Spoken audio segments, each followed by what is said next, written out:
është sepse e dim që është përgjegjësi e lartë, por prapë se prapë duhet kemi kujdes në dhënien e ndihmës së parë. Persona të cilët kanë probleme epileptike, të cilat e kanë atë krizën e vet, çfarë është ndihma jonë që mund të japim derisa të vjen ekipa mjekësore? Ndihma e familjarit është me mujtë të gjuhën mos më alon, sepse gjuhën e kafshon. Edhe në momentin që e kafshon ose rrotullon gjuhën, domethënë e ndal frymëmarrjen. Çajo është e rëndësishme. Për ndryshe diçka tjetër nuk mundet me bë, sepse aty nevojitet më njëherë të japim terapi seduese për me qetësu pacientin. Mirë, po kjo është kryesorja që duhet me menaxhu pak mos me elan gjuhën për me e përbi. Po.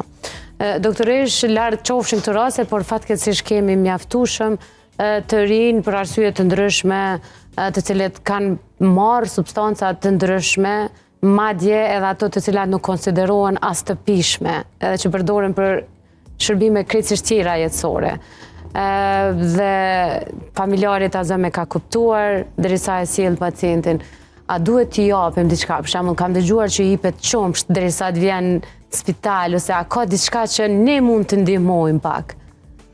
Intoksikimet, domethënë elmimet janë raste të shpeshta. Ka detergjent të ndryshëm. Dhe janë të ndryshme, domethënë varet prej shkaktarit. Kemi me opioide, domethënë me substanca kimike, detergjente.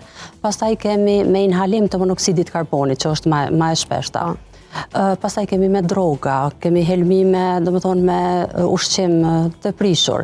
Këtë varet domethënë prej shkaktarit. Mirë po, nëse është pastaj me barna, domethënë nëse është në pyetje me ushqim, mund t'i japim, familjari mund t'i japet me pi ujë, për arsye po mos mu shpërndan në organizëm. Për ndryshe te monoksidi karbonit kërkon ajër të pastër, domethënë ajër kërkon, se nxinet fryma. Nëse kishin mirë, domethënë me dal diku sa me marr ajër, po. Për ndryshe diçka tjetër nuk mundet familjari për me ofru pacientit, mirë po duhet të sillet më njëherë në emergjencë. Unë gjithmonë po mundohem edhe me potencu, sepse po mundohem me letu pak punën e doktorit, sepse po këto janë raste trona. Stresi më i madh është çaj.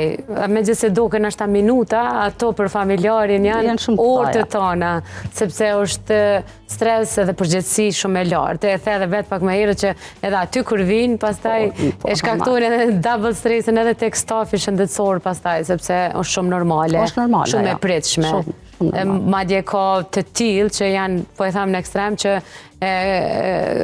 mbesin pa ndjenja derisa presin për përgjigje të familjarit. E vështirësojnë edhe më shumë pastaj punën e juaj. Po, normal është ajo, është e kuptueshme, është e pritshme. E kem parasysh ata shumë, sepse është një diçka e papritur. Sidomos kur kemi fatalitete, tani normal që ajo është e pritshme. Po. Gjithmonë dhe shumë e rëndësishme me potencu që në çdo rast emergjencë dashurmish, gjaja e parë që doni me bë, ose me thirr emergjencën, ose urgjencën, ose me nis drejt spitalit. Te intoksikimet duhet të lajmërohen patjetër, sepse koha është ardhur, sepse brenda 2 orëve mund të bëhet lavazha e luktit, pastrimi, domethënë mos mu përthit bardhi në lukët dhe mu shpërndan në organizëm, kjo është e rëndësishme. Dhe të disa raste kemi edhe antidot, domethënë, po të disa nuk ka mirë, po kjo lavazha e luktit është deri në 2 orë, mundet me qenë efektive.